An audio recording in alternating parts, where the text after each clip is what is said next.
con la escala observacional de desarrollo. Específicamente vamos a entrar en eso. La administración de esta escala es a través de la presencia directa con el niño, con el que vamos a ir probando algunos de los materiales que les pedí de la caja, y lo otro es con entrevista con los padres. Si se fijan en el cuestionario de la escala observacional de desarrollo, que es lo que vamos a usar, que es lo que yo les había pedido hagan fotocopia, aparte de ese cuestionario, específicamente el que íbamos a usar que correspondía a la edad de la niña, tiene cuestionamientos que podemos probar nosotros y tiene otros cuestionamientos que no vamos a poder probar ahí en la clínica o en el lugar en donde se haga la prueba, sino que simplemente tenemos que preguntarle a los padres, a la mamá y al papá, si es posible, están los dos, u otro familiar que viva con el niño, sobre si se han presenciado ese tipo de conducta en el niño o no. Eso es lo que se suele hacer. Entonces, el tipo de administración es con los padres presentes y se trabaja con el niño, ¿ya? La fecha de aplicación específicamente de la escala observacional de desarrollo es a partir de los 6 meses hasta los 6 años. Existen dos versiones, una versión que es la escala completa y existe una versión que es las escalas breves. Yo, cuando les pasé las fotocopias a ustedes, les avisé, les dije, bueno, hasta tal página es, hasta la página, esperen que veo, sí, hasta la página 166 eran las escalas normales y digamos que ustedes podían hacer fotocopias solamente de esto.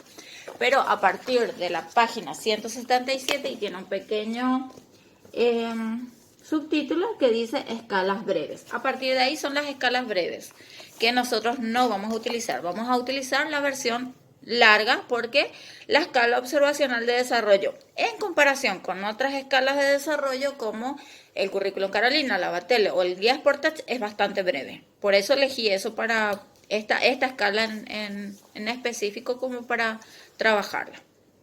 Bueno, la duración de la prueba puede ser variable.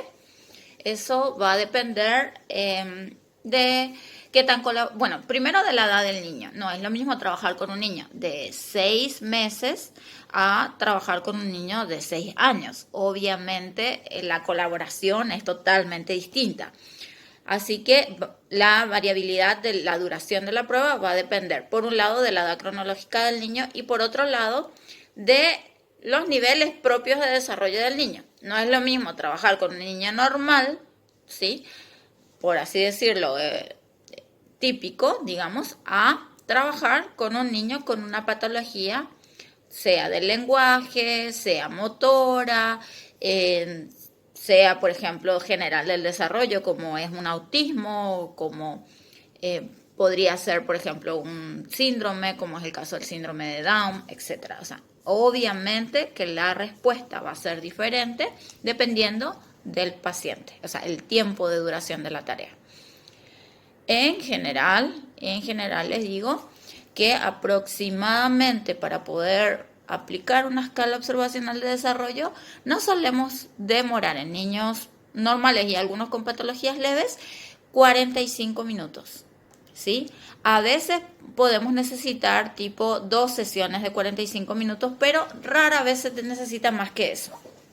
Yo les sugiero que si van a trabajar, porque de hecho después vamos a tener la parte práctica y ustedes van a tener que aplicar estos test a sus familiares, ya que no nos vamos a poder movilizar por lo menos por ahora. Entonces, yo les sugiero que si pasan más de 45 minutos, detengan la prueba y continúen en una próxima sesión, porque los niños normalmente ya se fatigan a los 30 minutos, ni qué decir a los 45. Entonces, no van a tener la misma respuesta, por más, digamos, interesante que pueda ser para ellos la presentación de los materiales. Ok, vamos justamente al tema de los materiales. para poder aplicar la escala observacional de desarrollo necesitamos el manual, ¿sí?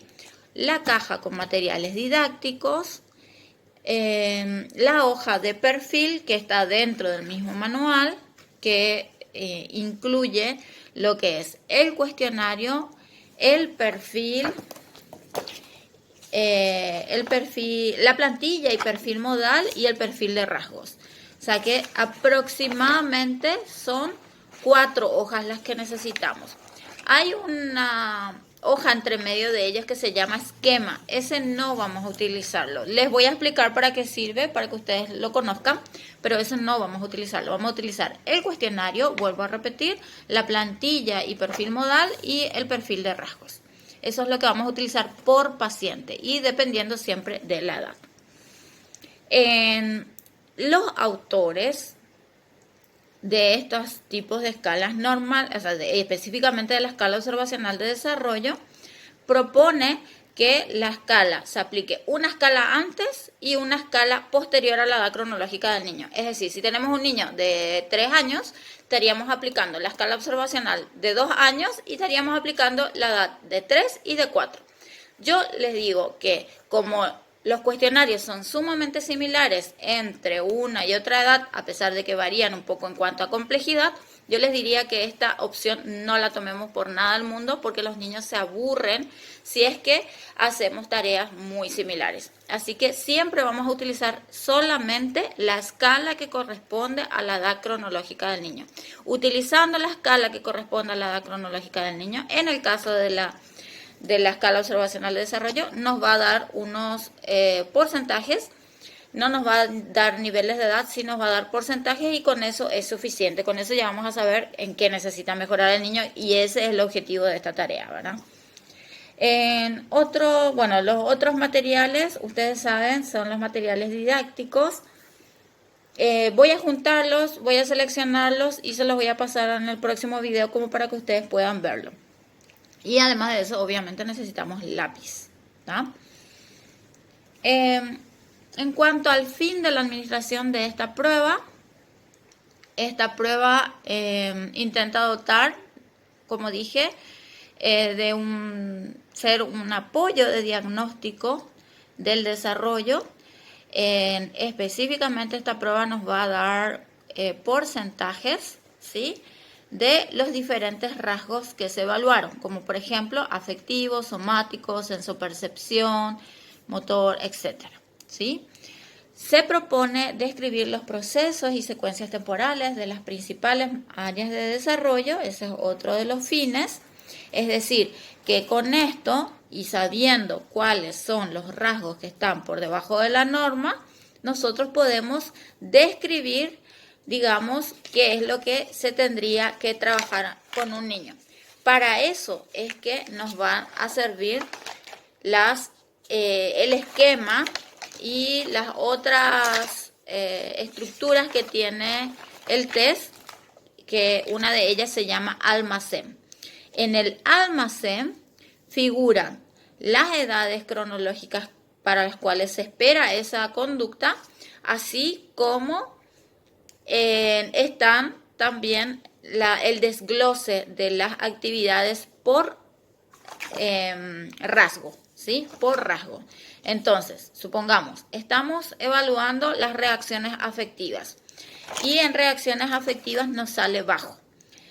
Cuando evaluamos las reacciones afectivas, ¿qué fue lo que evaluamos? Para eso nos vamos a ir a el almacén y en el almacén nos va a decir, bueno, se evaluó actividades placenteras y sintónicas, se evaluaron respuestas ansiosas, se evaluaron respuestas aversivas, se evaluaron respuestas asertivas. Eso era lo que contenía el rasgo de la parte de reacciones afectivas. ¿Se entiende? Entonces, eso es lo que estaríamos evaluando con ese rasgo. Entonces, una vez que se aplicó ya todo el cuestionario, después para la parte de informe se hace una descripción del proceso, o sea, una descripción del rasgo y eso lo vamos a encontrar en el almacén. Se diseña un procedimiento de intervención educativa normalmente con este tipo de escalas, es decir, que con esto se puede hacer una, digamos, una propuesta de qué es lo que se tendría que reeducar o rehabilitar, ¿sí? Cuáles son las secciones, las áreas, las habilidades que tendríamos que estar reforzando desde el área psicoeducativa o clínica. El procedimiento seguido para el diagnóstico podría definirse como una observación retrospectiva guiada por el cuestionario. Es decir, que si bien es cierto, muchas de las tareas podemos llegar a probarlas a través del cuestionario, muchas de nuestras consultas van a ser evacuadas a través de la pregunta a los padres si ejecuta o no ejecuta determinadas conductas, ¿sí? Entonces ese es nuestro procedimiento. Suponiendo que esas conductas sean representativas de la edad en la que el niño se encuentra, se cumplirá entonces por cada afirmativa una condición de normalidad en su etapa. La normalidad cronológica se cifraría en el número y en la calidad de conductas que el niño puede llegar a realizar por edad. Es decir, que se hace un promedio, ¿sí? Por eso les dije que lo que saca esto es un porcentaje. O sea, por ejemplo, para el rasgo, con el mismo ejemplo, el rasgo de conductas afectivas, van a haber una serie de preguntas, ¿sí? Supongamos que la pregunta del 1 al 10 son para el rasgo de conductas afectivas. O sea, le voy a decir mejor claramente cuáles son las preguntas para el rasgo afectivo. Es del 1 al 9, ¿sí? Del 1 al 9 son para evaluar el rasgo afectivo. Entonces, en esa van a haber unas que logra y otras que no logra, ¿sí? De eso se saca un porcentaje. Es decir, si el niño, por ejemplo, hizo 7 de 9, no es lo mismo que haya hecho 2 de 9 o que haya hecho 9 de 9. Entonces se saca un porcentaje y con eso nosotros más o menos sacamos un promedio y podríamos cifrar aproximadamente la edad cronológica en la que se encuentra el niño según nuestro almacén, ¿sí? Porque en el almacén es donde figuran las edades cronológicas. Las observaciones de presencia, ¿cómo se administra? Bueno, las observaciones de presencia o ausencia de las conductas se depositan en un perfil que es este. Les voy a mostrar cuál es el perfil. Este es el perfil, ¿sí? No sé si pueden ver bien. Ese es el perfil sobre el cual queda plasmado el desarrollo alcanzado por el niño. Y la idea consiste en expresar gráficamente sobre estas columnas, ¿sí? Esto está al otro lado, el estado evolutivo del niño. Acá nosotros vamos a hacer un gráfico. Vamos a hacer un gráfico que nos va a permitir visualizar cuál sería el estado de desarrollo de este niño. En el modo de aplicación dice que se explorará, como les dije hace rato, una escala anterior y una escala contigua del niño, pero nosotros vamos a obviar este paso.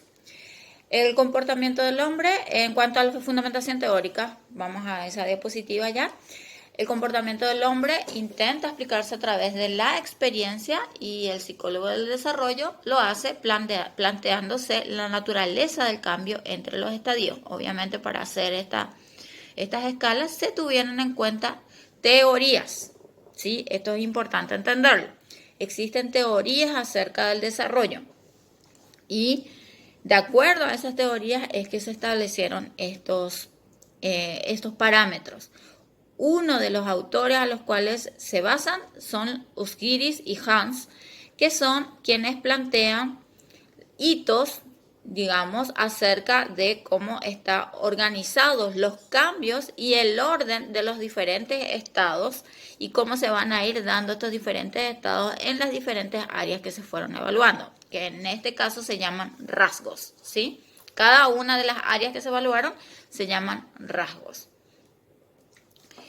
El autor del test, que ustedes lo pueden ver adelante del libro, que es Francisco Secadas, expone que la experiencia del hombre se integra con las conductas anteriores y que cada conducta anterior se reorganiza, ¿sí? En un comportamiento posterior que permite establecer nuevas estructuras. ¿Se entiende esto? Es decir, que tenemos un escalón que tiene que ver con las experiencias y estas experiencias nos permiten dar el siguiente paso y eso se reorganiza en un comportamiento nuevo para poder establecer, configurar y establecer nuevas estructuras y nuevos pasos para poder automatizarlos, ¿sí? Y esa automatización se permite gracias a través del juego y de otras experiencias, ¿tá? Esto nos dice el autor acerca del test. Hasta ahí paro y después continúo con la parte de la presentación de la prueba.